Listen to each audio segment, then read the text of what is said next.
I went to the dog pound and got everyone's rejects. And I got to the point where I could train these pretty bad sled dogs into leaving and coming back. And that's how it all started. Back in those days, Bend was evolving into a tourist economy. All of a sudden I realized I could take people for a sled dog ride and they would pay me. And I still had my dogs, my beautiful, wonderful, slow dogs. And 40 years later, I now have dogs that can run against anybody's team in the world. And I'm going to give it one more shot. All right, I've got a tough one for you. All right. Can you describe what it feels like to stand on the runners racing a team of sled dogs? Oh my gosh. Standing on the runners racing a team of world-class canine athletes is... Well, when it's going well, it just feels like all is right with the world. You're just standing there watching your dogs. They're doing everything for you. And you're out there on this great scenic hike, except you don't have to move. Parts of it are like a roller coaster. Other parts are true teamwork. There's just nothing like it. It's like riding a bicycle down a mountain, around corners, and when you realize you're going too fast, that you are out of control, and somehow you got to bring it back under control or you're going to crash. Sometimes it can be really stressful when you're just trying to maneuver that sled in that one little spot where this is going to work out well and avoid all the spots where it's going to go terribly. When the sled flexes, and you make the turns, it's such a cool sensation. And when you mess up, it goes from amazing to amazingly scary for a few seconds. And if you can get yourself back up, it goes right back to amazing. That's what it's like. I mean, running a dog team. Yeah, I can't believe how many times I've said, I'm in so much trouble. And usually when you get to that point, it's too late, unless you somehow can pull it back. Anyway.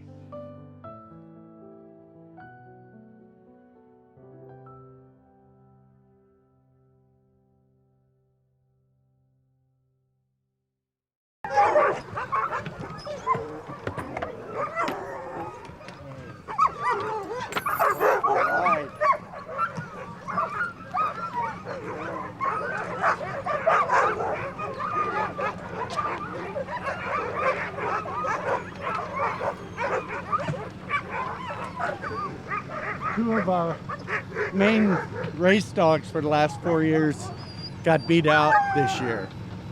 And it's kind of sad in a way. I think that's it, isn't it? We'll find out.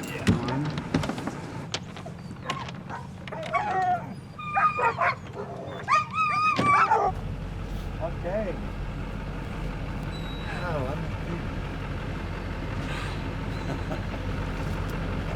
A year's work.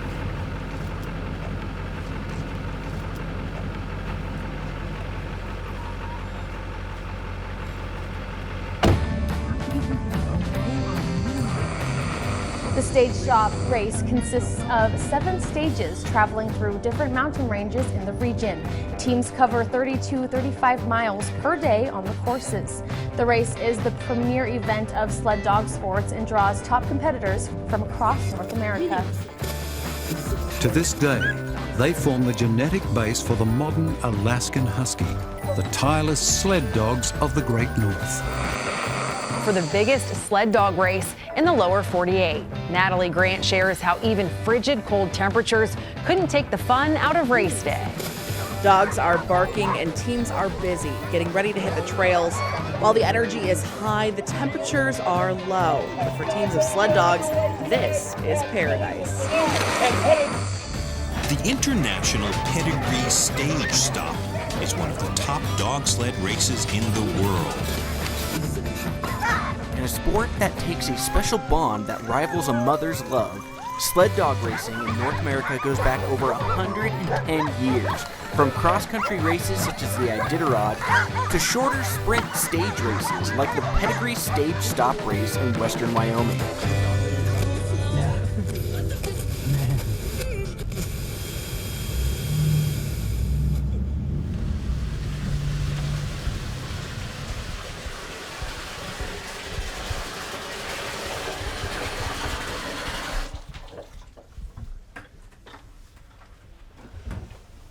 This will be tomorrow's food.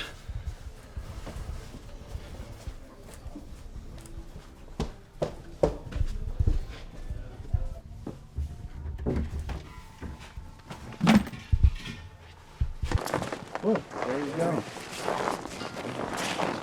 I'll give this about 20 minutes or whatever, and we're going to have dog food. Thanks. Hey, Jerry, hold this red button down Oh. for a second. I've got a clamp I've got to put on it. Now you just stay here all night. That'll, you don't let go of the red button. Right. Do not let go of the red button.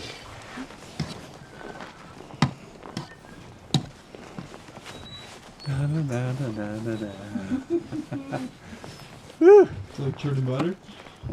I don't know. I've never churned butter. But I bet it is.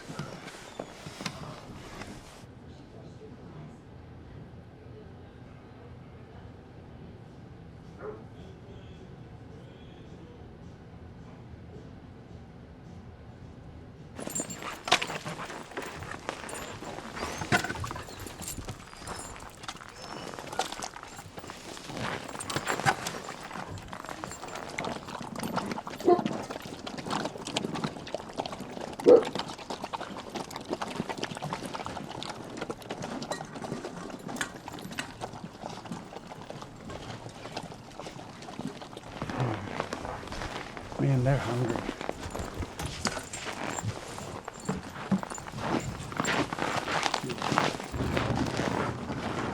They're going to need more calories if it's going to be this cold. All right, just check the weather. So it actually said 0 tonight, but wind chill of 15 below. Huh. 6 below right now. Is it really? It doesn't feel that cold to me. Once that's 0, what does it matter? 0, 20. Yeah. Below.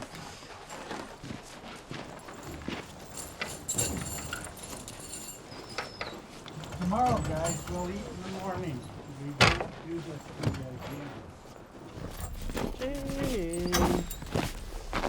Ready?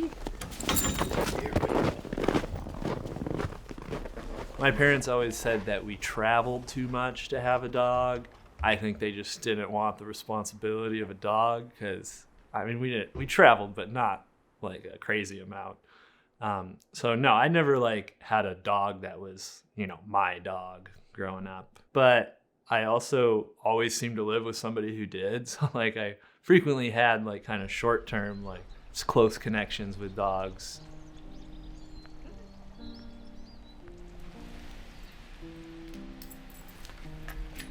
I was kind of just following, I guess, the path you're supposed to if you're somebody who, can remember stuff well enough to do good in school and get good grades. So went to college, not really knowing why.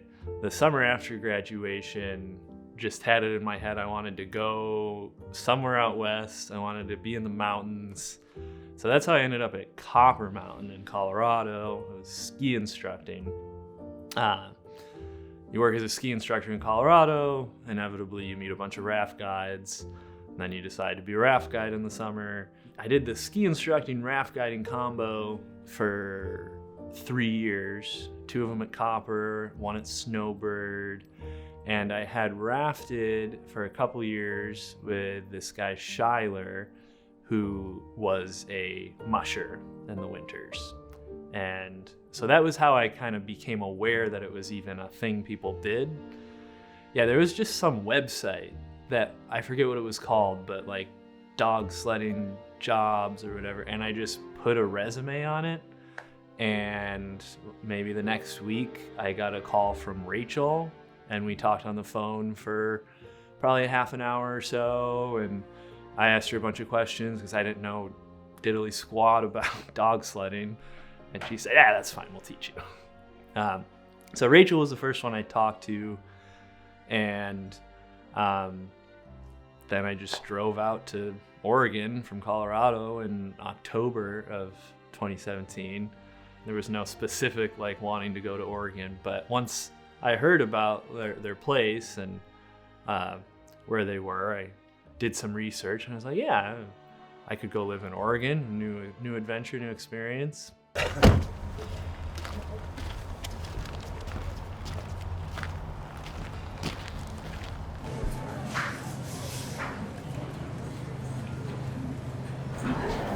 Guys, go that dummy off and climb up there.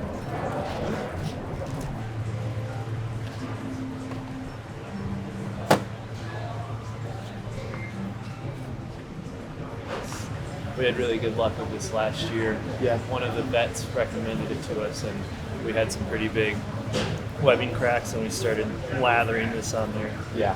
And it got way better. Nice. Zinc oxide, that's what was the main thing. Uh-huh. I don't know what the difference is between these two. Oh, this one has more zinc oxide. I'll get that one. So, you guys, thank you very much for inviting us to your school. I'm Jerry, and that's Rafa, and that's Patrick. And we're from Oregon. It is the second biggest sled dog race in the world. And the best teams from all over the world are here. There's 5 former world champions here this year. Yes, hon?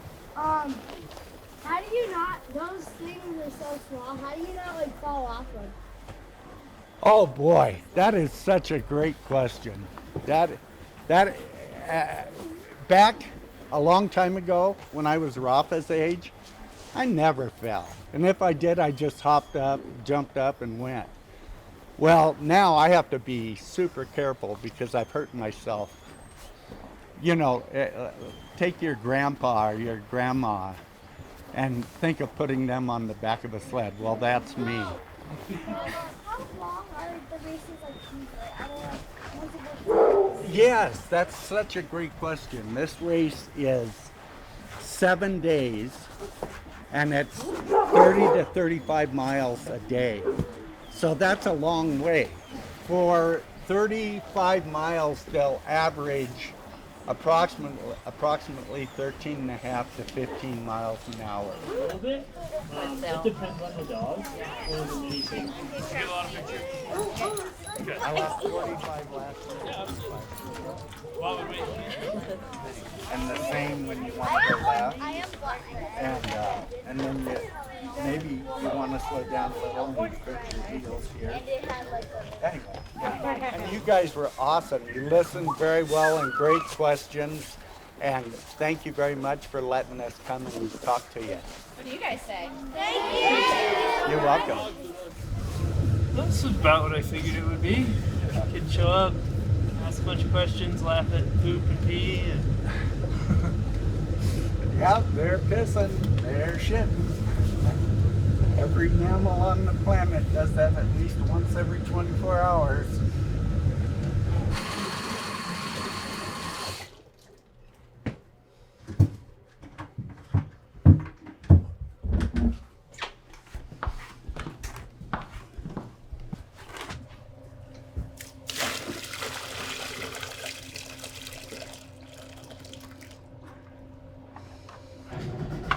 Oh shit, man.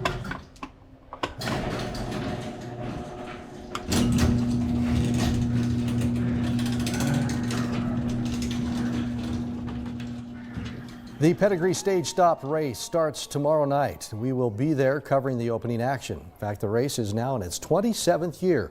It will be starting in Town Square in downtown Jackson. The race has a total combined payout of $165,000, making it the largest reward in the lower 48. It draws top teams from the United States and Canada. Kickoff for the event is 5:30 p.m. tomorrow. The race fires off an hour later at 6:30. We have Rachael Scdoris of Oregon. Welcome to Alpine, Rachael. It's an amazing debut in the world of big-time racing. Rachael, legally blind and the youngest in the race, did it. The dream was born near Mount Bachelor, Oregon. Most of the neighbors raise cattle, but the Scdoris spread is home to nearly 100 dogs, many of them mixed huskies. Some of the best sled dogs on the planet. I had a blast growing up out here with the dogs. My dad was more focused on tours for the first few years of the operation. I was the one always pestering him about racing, and it was often a no because, of course, the business came first. But whenever we were able to get away to the races, it was always so fun. You know, everyone knew my dad, and I just liked the community around it. There is that mutual respect. Like we're all out here for the same reason. We all love our dogs. We've all worked hard. Some people have worked hard for a few months and they're rookies. They're just getting into it. Others have worked hard for decades, and you just understand each other.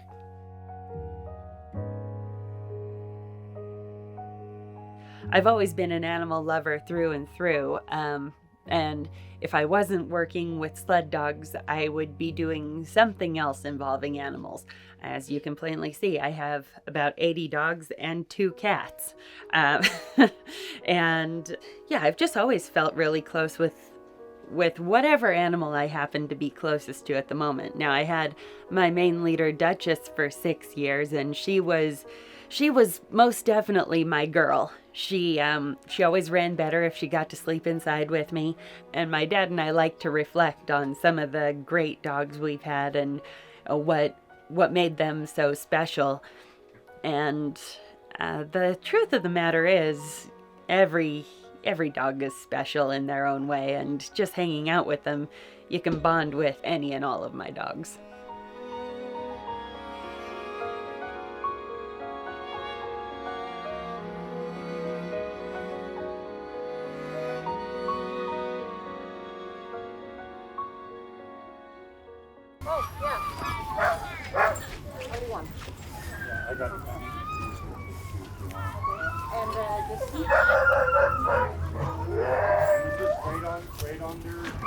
I doubt you remember me. I'm Paula. We ran together in the 97. Oh my gosh, Paula. How are you? Good, how about you? That was a tough race back then, wasn't it? Yes, it was. Ah. I'm like, what? Just 135-mile run a day? What? I know. It's so different. And the dogs are so different, the dogs too. are way different. Good to see you. Is Rachael down with you? Or? No, she's running the tour business. Oh, okay. Cool. Well, I'll see you throughout the week. Yeah, good to see you. It's great seeing you. Good seeing you. You look good. I feel pretty good. I'm freaking freezing right now. So am I. I'm kind of pressed. Yeah.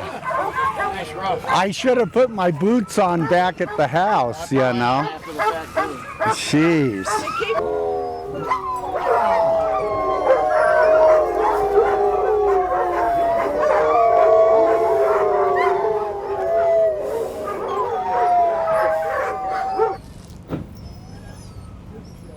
Someone called me on emergency last night because their dog ate a whole rotisserie chicken, and I was like, it's fine.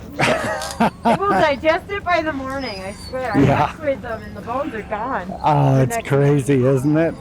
He couldn't believe that it wasn't an emergency. Oh. He's like, but he ate the whole thing. The blonde ones are just turning 5. I mean, these blonde ones, they're all litter mates.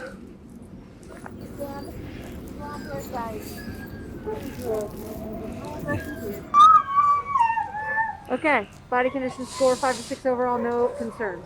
Okay, awesome. Okay. They're good, happy, Yeah, well Good. hydrated. good. Yeah, I mean, all the kids are looking pretty happy. Good, and ready good. to go, you know, as Good. they should be, right? Yeah, right on. Get that over with. Let's put these guys away.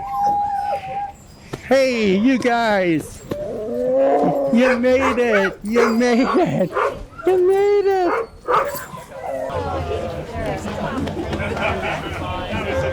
Driving yesterday? Next we go in.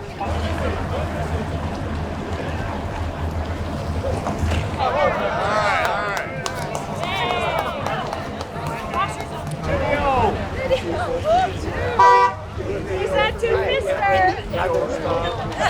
He's not too.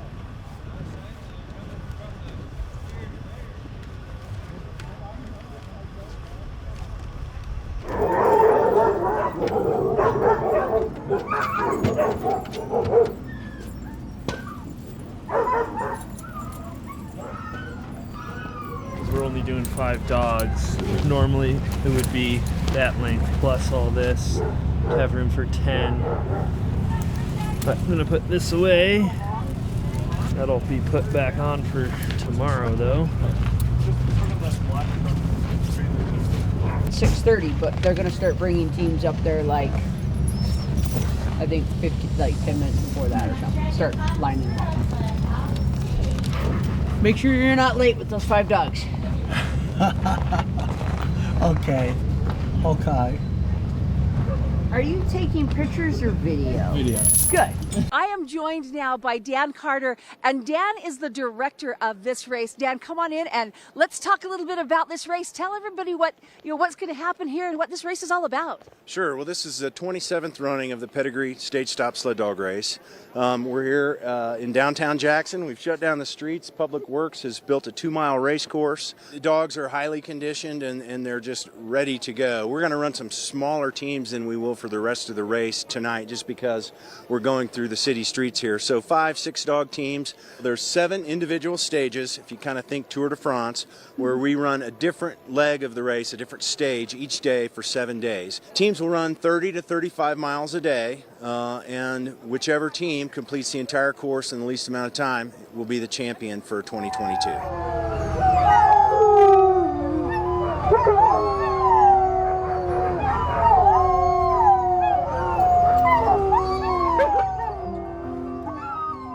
Back in the Vietnam days, I got drafted, and my folks were really brilliant. When I came home from the military, the day I came home, they gave me a puppy, and they knew that I would immediately focus on that dog and take care of it. And that was part of my coming home from the military. Being responsible for a dog. And dogs are a major part of my life, which is an understatement.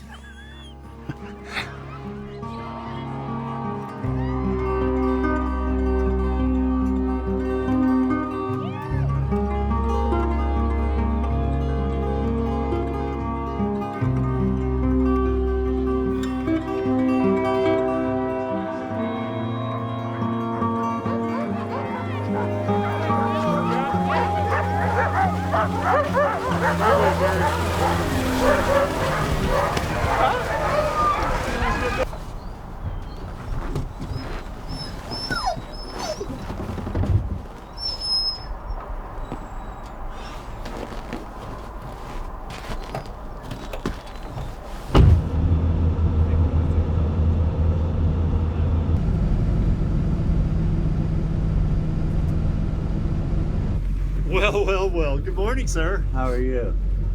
We're trying to put the sardines in the can here, you know? Uh-huh. So just hang with me a minute. Sure. And then I'm going to go up there and I'm talking to Laura and Katie, and then I'll flag you in. All right. As soon as we got these 2 trailers, we're figuring it out. All right. And then... We're good and warm here. Sorry about you. It's better than that 22 below we rolled What through is for it a while. here, do you I think it's like 16 below. Hang on just a second. Yeah. Next vehicle I get's going to have power windows.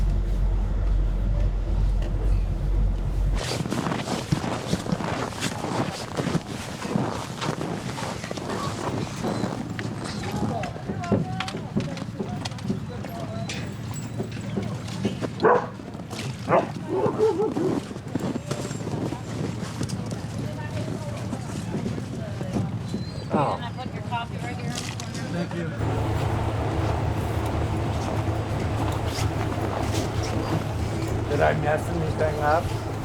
Not that I can see. That's good.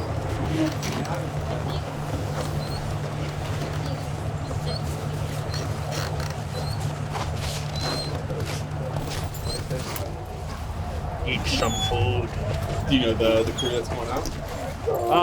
I don't think he's made a final choice, but he is leaving behind these 3 blonde dogs. They're the newbies to the team. I'm not exactly sure why, but maybe just because he feels more comfortable starting off with the dogs that he knows a little better.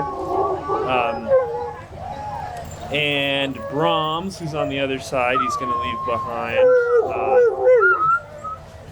Again, didn't really ask. He just that's what he said he wanted to do. So,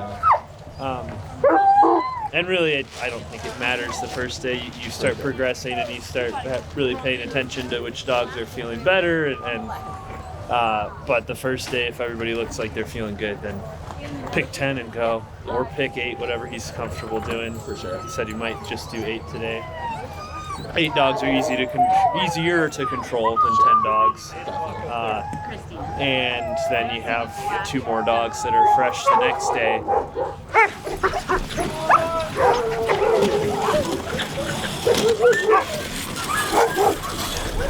Get Mel, Jerry.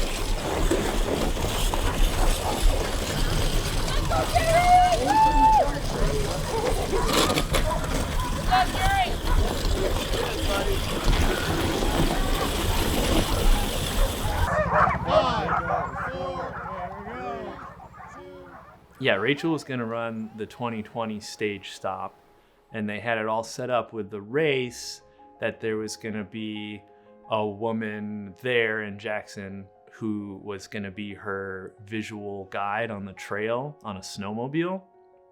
And then maybe a month or 2 before the race, she broke her ankle, I believe. I don't remember how. So then they went to plan B, which still wasn't me. It was their friend Aaron, who had worked with them in the past and had some like smaller level racing experience, and I think had his own team of dogs. And then I think about a week or so, maybe a week and a half before the race, he got in a fender bender and broke his wrist. So it was really just a series of misfortunes for other people that led to me getting this opportunity. And I think I'm just sitting there eating dinner or something, and Jerry and Rachael both come over and say, "Hey, let's sit down and talk." I'm like, okay. We want you to run we want you to run our team in the stage stop this year. And I looked at them like, really? And they said, yeah, we don't know who else to ask, and we think that you're the best option. And they asked me how I felt about it, and I said, that sounds like an incredible opportunity. I also feel like I'd be completely out of my depth. I have never been to a dog sled race, much less raced in a dog sled race. I don't know what the format is. I don't know what the day-to-day challenges will be. And they both, just being the relentless optimists that they are, said, well, you're a smart guy. You'll figure it out. Jerry will be there. He'll tell you what to do. And so I said, okay, let's do it. And that was about it. Yeah, I was plan C, and they had to convince me a little bit that it was a good idea, but their optimism rubbed off on me. And also it was just an opportunity. Like, was I ever going to get a chance to race a big time sled dog race again? No. This is a race that you don't get to go race unless you put in a lifetime of building a dog sled kennel, because the people who do that want to race their own dogs. So it's not just something that happens that you get asked to go do this. So it seemed like it would have been silly to turn it down. I think what really made us want Rafa to stand in and run those races was just how athletic he is. And he's very easygoing, so whatever happens, he is never rattled. I've never seen him upset, even when he dislocated his shoulder on a tour. And I greeted the team, and one of the guests said, "I broke your guide." And I said, "You did what?" And he said, "Yeah, your guide, I think he dislocated his shoulder." And I looked back, and Rafa's still managing a smile now. He said it was more of a grimace than a smile, which I'll buy. But as much pain as he had to have been in, he didn't complain. He just said, "Yeah, I can't work the rest of the day." And I said, "Yeah, I know." And yeah, so with that kind of attitude and athleticism going into the race, we were confident that no matter what happened, he'd be okay. Was Jerry encouraging during that time? Was Jerry encouraging? Is water wet? Yeah, I mean, that was his job. I feel like that, especially that first year I did it, where I had no idea what was coming, and he was just always there, both, letting me know what was coming next, and no matter how well it was going, which for the most part it went pretty well that first year. It was pretty smooth. He was always just putting a positive spin on everything. I mean, that's what Jerry does. No, it doesn't matter how something's going. He'll be there smiling and clapping and saying, "Yeah, this is exactly where we want him. Oh yeah, look at these standings. Like, you're going to catch this person and this person tomorrow. Like, you're going to get top 5. It doesn't matter if it's accurate, but it might just be what you need to hear when you're doing something you're completely unfamiliar with. I don't like that snowmobile.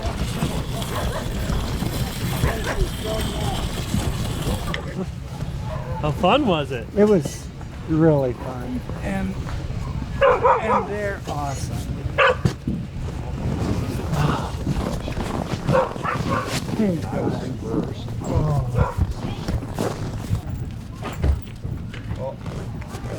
Okay, cool.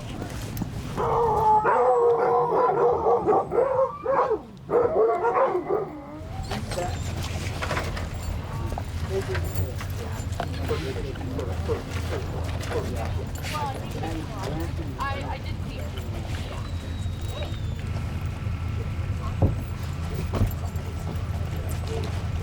What's that bug? Thank you. Thank you. Wow. Tiny. I'd say I'm 4th from the bottom. Or 3rd. You are 6th from the bottom. Oh yeah? Woo. He must have had car problems or something. He, I guess, got stuck.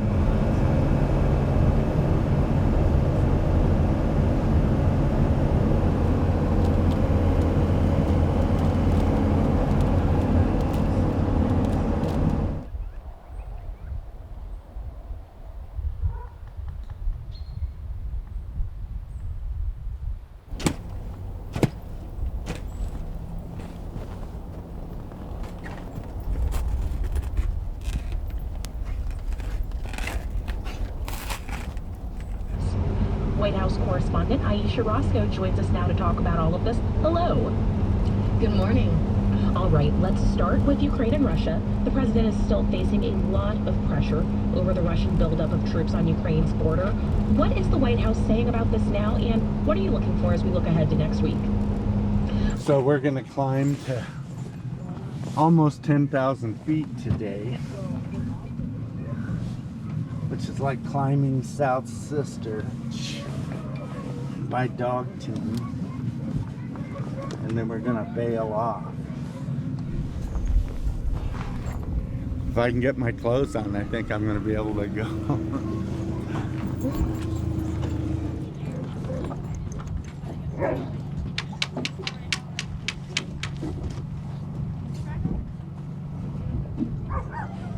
The dogs look so good. Oh, kitty. Get that phone. Oh, it's a thief. Oh, right there.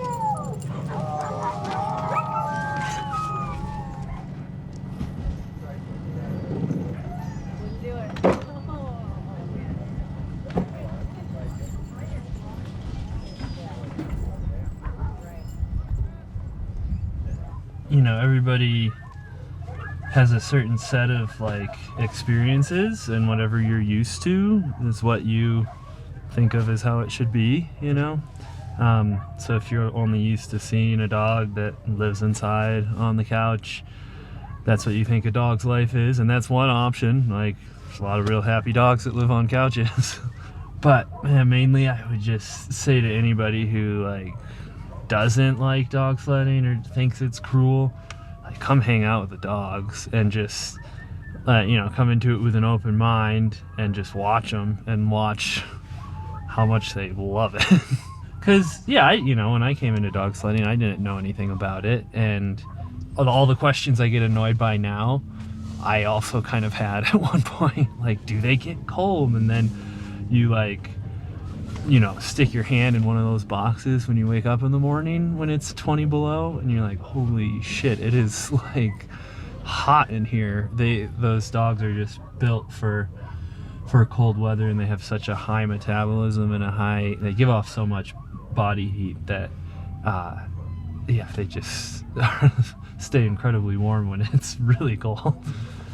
I would much rather be one of these dogs than a dog living in some apartment in a city somewhere who like goes on a half-a-mile walk once a day, you know? Knowing their biology and stuff, that they are pack animals, I think it's really cool for them to have this huge pack they're a part of, as opposed to, you know, most pet dogs. Maybe they have one other dog or something that's with them, and their humans are their pack, but I think that's definitely another positive of being a sled dog, is having your pack. That's Jerry Scdoris. You can't mistake him for anybody else. Jerry hails from Bend, Oregon. Keeps swearing this is going to be his last go around, but he keeps coming. Jerry is older than most people here. I'm not going to shout at an age. Here we go, Jerry. Let's give him a warm welcome. Welcome back, Jerry. I get to race tomorrow. I kind of put it in perspective. Yeah. You know, I train my hardest. The dogs are awesome, and I get to race tomorrow. Oh yeah.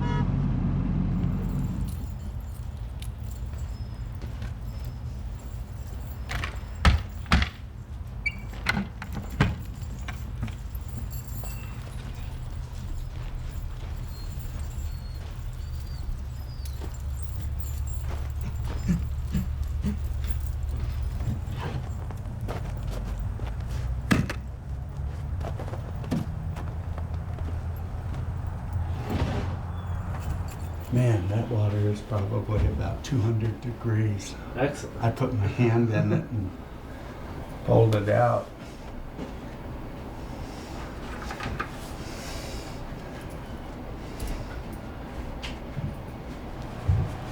Oh, I know where my phone is. I put it in the basket today in case I got stuck out there. I was hoping maybe there'd be...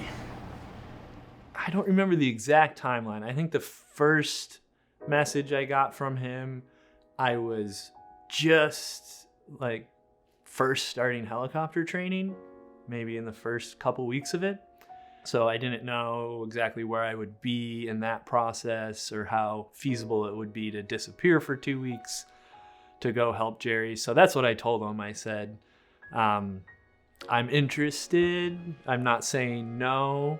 I have no problems with like coming and being the handler this year instead of racing. But I have to get back to you once I figure out just the logistics of my schedule. Then I got a little farther into the helicopter training and talked to my instructor about it, and he said, yeah, 2 weeks, that's nothing. Like, if anything, it might help you to get a little break from the stress of learning this new thing. Flying helicopters is not easy. And so I messaged Jerry back and said, hey, I decided I'm coming, I'm gonna handle for you. And I believe his response was something along the lines of, sweet Jesus, I'm so relieved, like you have no idea. Thank you so much. And yeah, so I was in, and he was ready to go. To do the stage stop, I mean, it's living with the person or the people that you're with, whether it's in the truck on the road or in the hotel room or in the host family's homes.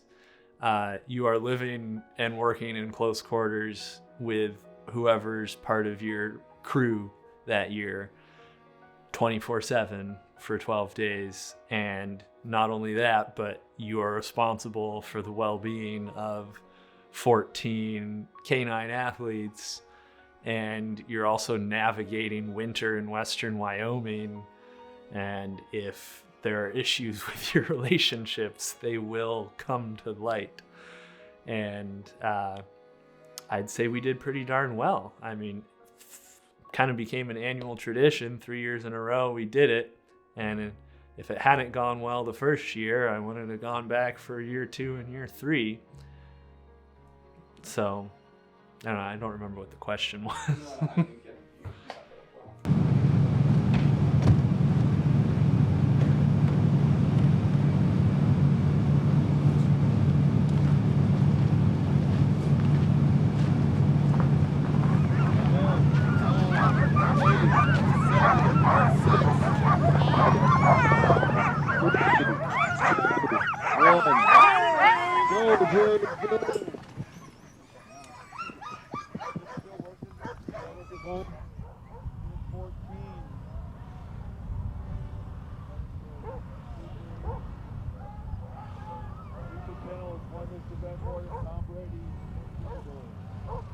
When the Iditarod started in the early 70s, I read about it. I thought, oh geez, if I had a dog team, I bet I could win that darn race. But I didn't have a dog team. And one day I read about a guy in Oregon that was running the Iditarod. And I called him and I said I was very interested in sled dog racing. And he said, well, come and see me. You know, he's a real gregarious, outgoing guy. And I went and saw him, and I left with 2 huskies, and I ordered a cart. I was so naive about everything. You know, I took basically anything that anyone offered me. I entered races right away, and with my background in athletics, I know how to prepare to win. You know, winning is a matter of preparation and technique and fundamentals. And I kind of applied those human things to dogs. And I had reasonably early success in the West. Hey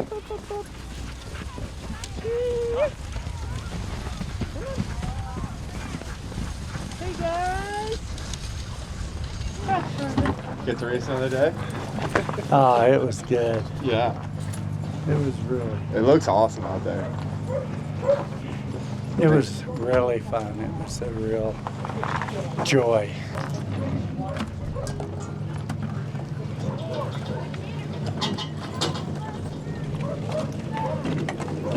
Those first 2 days were kind of a apparition of everything we've trained for. It was like, oh, what is going on, guys? Yeah. And, you know, they're tour dogs. They do tours. Yeah. They do 5-mile tours. I mean, then, you know, I train them to go 30 to 35. But when they get tired, I mean, when we're going uphill and we get bogged down in tours, we stop. And here, we don't. You know, it's like, come on, let's get this hill.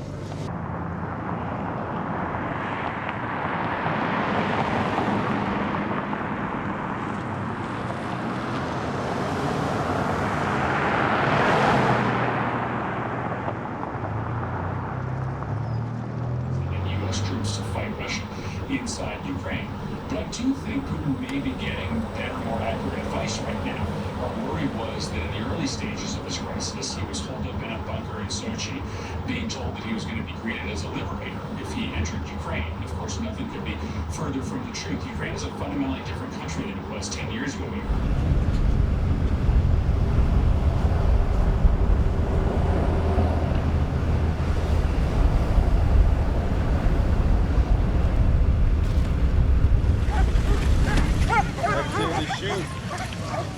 Bid 23 hailing from Bend, Oregon. The one, the only, Jerry Scdoris.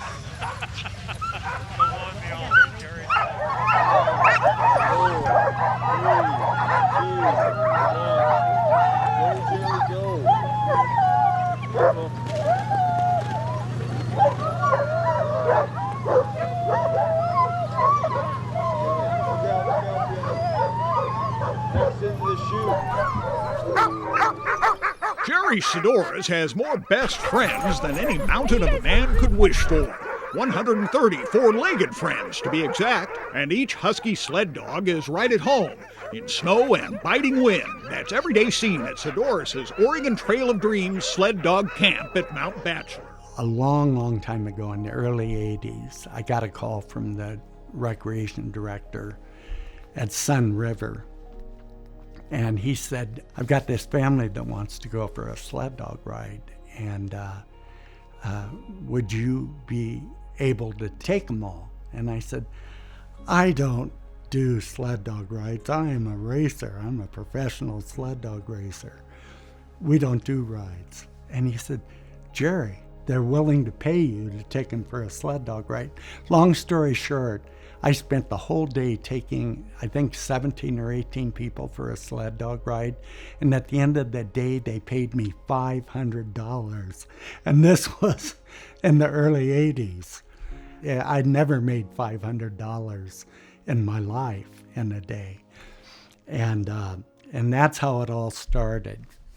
40 years later, you know, we've taken over 50,000 people for a sled dog ride and introduced 50,000 people to our beautiful sport and our wonderful dogs. And Rachael's been part of that process the whole way, and now she's in charge. Jerry! I get to race tomorrow.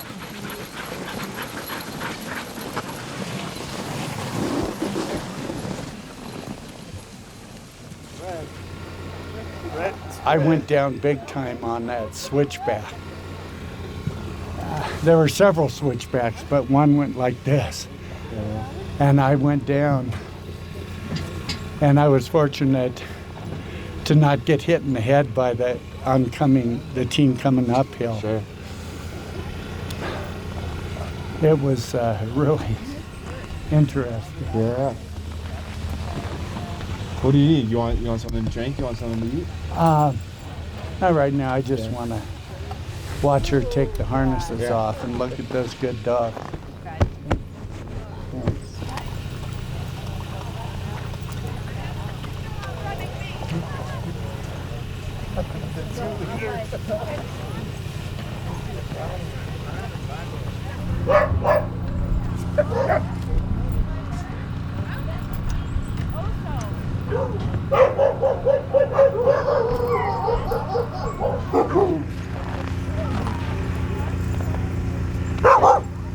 Man, we are collecting food.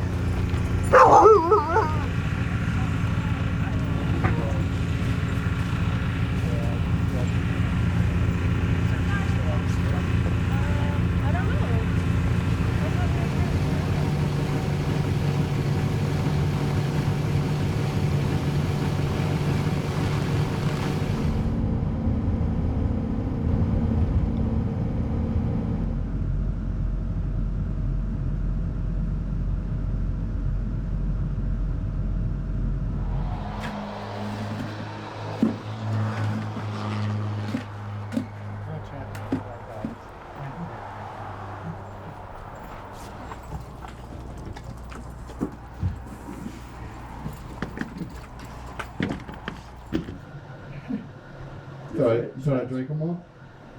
Yeah, man, damn, boy. Shit. Damn, boy.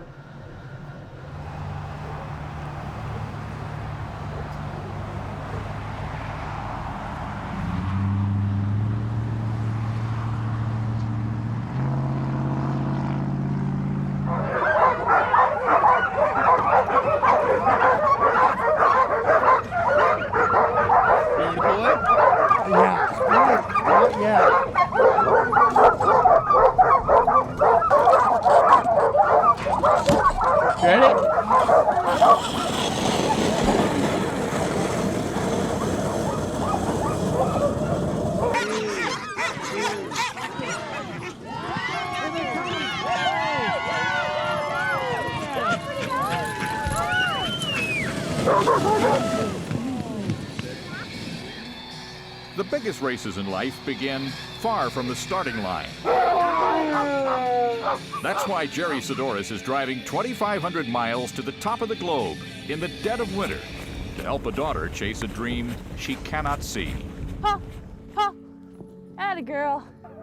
Rachael Scdoris was born nearly blind, but has earned a slot in the Super Bowl of sled dog racing. The Iditarod is 1,200 miles of brutality. At times, racers can barely see a few feet in front of them. For musher Rachael Scdoris, those times last from start to finish. Rachael is legally blind. Welcome back to Good Morning Northwest. I am here with truly a legend, Rachael, who has competed in, get this, 3 Iditarods already. She is truly an inspiration. Talk to me about the last experience you had back in 2006. How would you describe the level of your sight? What do you see? The word I'd use to describe my vision is flat. Not a lot of detail, not a lot of depth perception. When I'm on a sled, I can see the outline of my team, and if the light's right, I can see what's going on in the team, but I can never see which way to go, so that's why I run with a partner. Rachael never gives up. She's never, she always accomplishes her goals, and she works hard at them. And that's an inspiration to me as her dad. Rachael's father, Jerry, who created the Attaboy 300 race, is a world-class champion who taught Rachael to mush when she was only 3. She started competing age 11 and now enters World Cup events against some of the top mushers in the sport. And for the folks at home, Rachael is considered legally blind since she was born. And so we're talking to her now, and she makes running with the dog mushing sound so easy, and yet you cannot see anything that we can see. You can't see the beauty, you can't see the dogs. Does that make it so challenging? Well, that's not necessarily true. I can absolutely see the dogs, at least where they are. Yeah. And all the beauty out there. I take all that in. My problem is knowing which way to go. I can't really see the definition of the trail in the snow, nor can I see the markers until they're like from you to me. So I have a partner, and he tells me which way to go. Ironically, later here in life, she held me to every word that I ever gave her, and probably stuck the knife in and twisted it a little bit and said, "Hey, Dad, come on, you got to get with the program." And she's insisting that I do all those things that I insisted that she do, which is never, ever make an excuse. And hopefully I've done that in the last couple years of my life, after feeling kind of bad for myself for a while. Anyway, I'm just so grateful to her. We get to race tomorrow.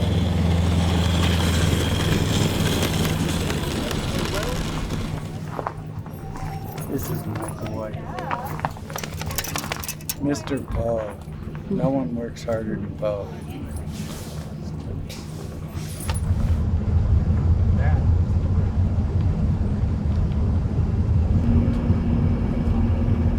Switchbacks.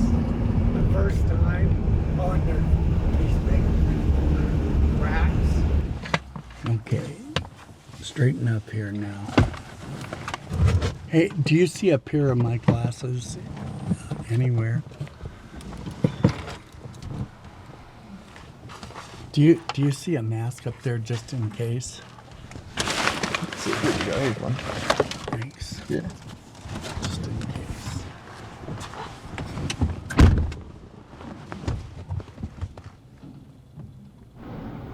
Thanks, you guys. Man. Thanks. All I have to do is go around this, this, this, this, and this. One more time, I think. Yeah, I think there's only like 6 switchbacks. Yeah. I thought they were only 5. I can't remember. It depends on how you define a switchback. There's a few other turns that aren't quite switchbacks, but are still pretty good turns. Should have tried this with Lunar a lot earlier. Just the kibble? Yeah. Some nice meaty chicken. Nah, beef fat. Get that out of here. Antelope. Dry, cheapest dog food at the store. She's scarfing it down.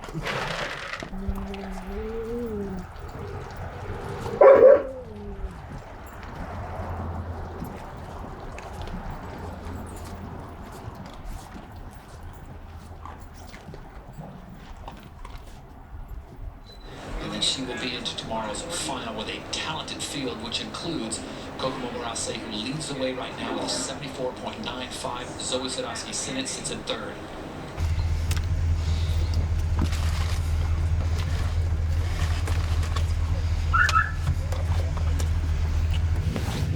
You got any big worries with Jerry on this course?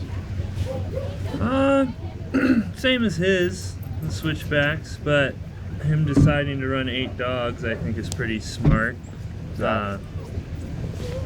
It's not the choice that would like maximize the fastest time he could run, but it's the choice that maximizes his chances of getting to the end without any big incidents. So it's not like he's gunning for top 5 or anything. You might as well just make a smart choice and get to the end, which has kind of been the whole goal as far as I'm concerned. I think that's where his head is at as well. Hey, you guys! Hello! Yeah!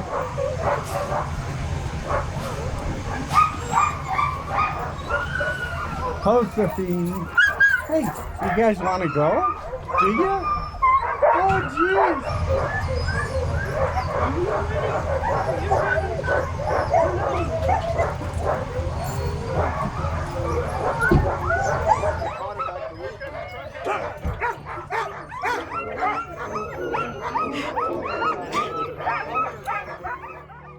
For me, these last several years was probably like any veteran in any sport that still has that day where they're oblivious to everything around them, and like a basketball player that has a 40-point night, and for those several minutes they think, oh wow, I can keep going indefinitely, or a wide receiver that has a 10-catch game that goes, geez, you know, I've still got it.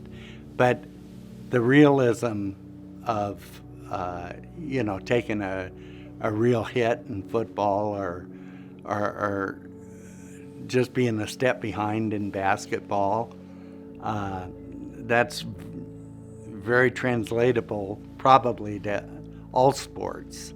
You know, there comes a day when you have to look at the bigger picture, listen to the music, you know, and the music is saying slow down. You can't do this anymore at this level.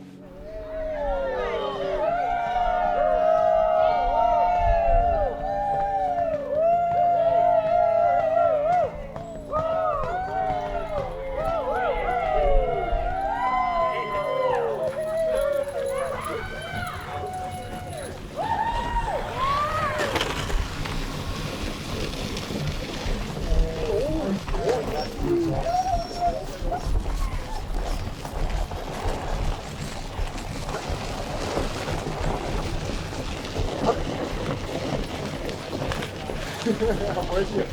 Thanks,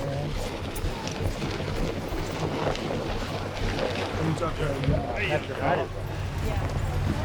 You did it. You did it. Young man. Another one. One more. You should have seen me going down those switchbacks. There's no possible way I would ever attempt this again. Yeah. I don't have to. Yeah, no, you don't. Yeah.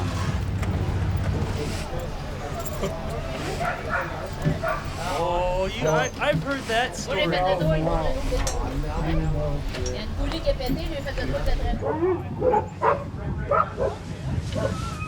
You held your place today, Jerry. Are you kidding me? Yeah. Really? Oh. I can't believe it. And I'm Scdoris again today. Look.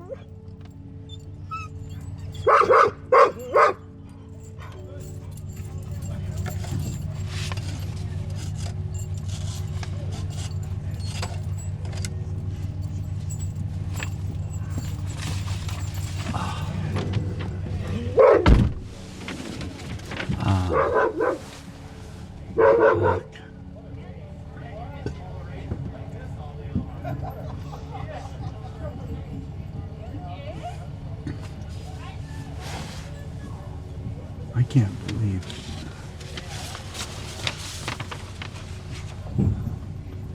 What's it say?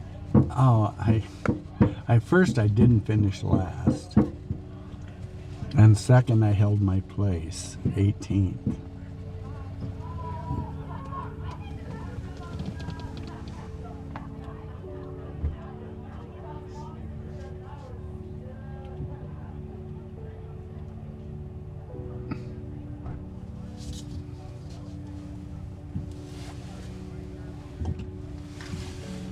I am one of Constance.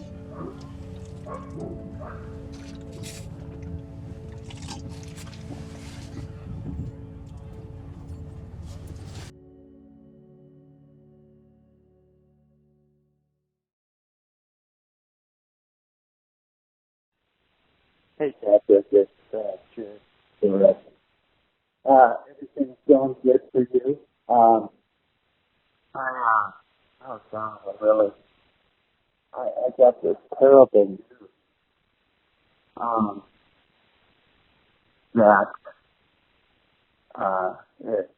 I have a heart issue. It's just so bizarre. And I just wanted to talk to you. I wanted to talk to someone. My family's out of town, and I'm just sitting out here a little paranoid, a little overwhelmed. If you get this, please call me.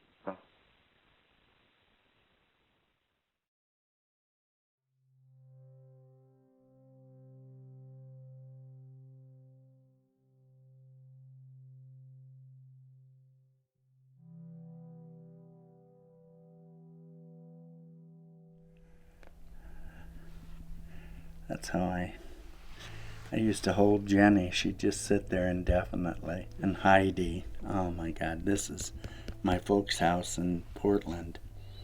God, I remember that carpet. That's crazy. There's Rachel's first day of kindergarten. And Rachael kissing Grandma. And Rachael and I. My heart condition snuck up on me. I didn't know I had one.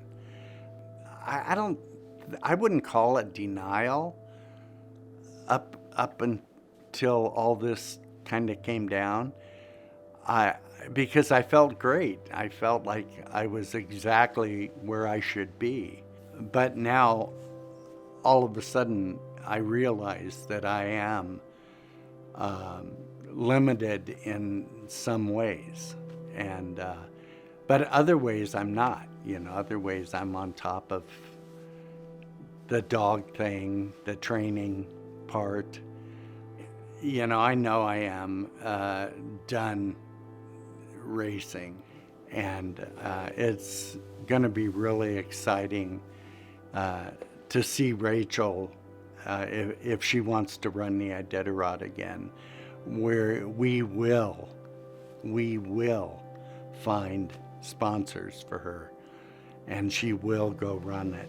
And as she said one day, not long ago, the difference between her running the Iditarod now, moving forward, and 20 years ago is that she's a full-grown woman. You know, she's a mom. She's a business owner. She's paid her dues in every respect, and I'm really proud of her. You know, and I know I have a lot to offer, and fortunately everyone is treating me like I do. My limiting factor is my ability to breathe correctly. He and Rachael both, you know, they're people that you can look at and say they're right where they need to be. Like, they have found their spot in the world, which is a pretty nice thing, you know, pretty special. Not everybody gets to do that. So hopefully he can stay in that spot for as long as possible.